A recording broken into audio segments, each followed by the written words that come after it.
much mentioned, and that's the entire, bit with respect to AIs and the rare earth exploration. There's clarity on taxes, compliances to GCCs, and tax holidays. Do you think now is the time to look at that entire data center value chain in India then?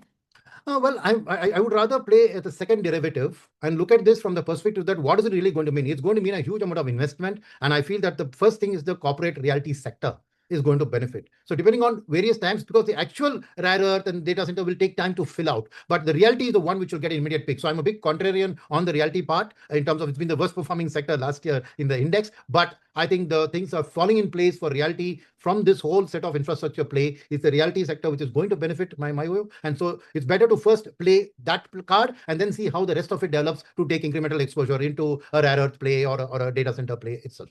And more doable also, especially for a retail, investor. Just makes much more sense. If I may add on the realty part, that apart from this thing, there's another couple of factors which I feel makes realty a good pick. So since we touched it, I'd like to just cover that. So two things happened here. So one is the pre-budget itself is the fact that the GST cut was seen only in the automobile space. In this year, it will translate into consumer durables, cooling-related durables. But in the later of the year, it's the affordable housing, because rate cuts from RBI plus the GST cut will make this whole equation around affordable housing much more better. The problem there was a lack of supply, because builders didn't have the confidence they could sell affordable homes, so they focused on the premium homes. But now this flowing through, I believe by the second half, you will have enough supply of affordable homes coming, and the EMI impact of even a small cut in interest rate on the EMI is huge in a 20-year loan. So I believe that affordable housing is a big story. Will take a bit more time, but will play out in the medium term. That's number one. Number two is the taxation around the REITs. It's been made into equity taxation. So now the whole corporate realty world has got another source of financing from mutual funds. And equity as an asset class is what, 50 lakh crore in India in the mutual fund. Even a 1%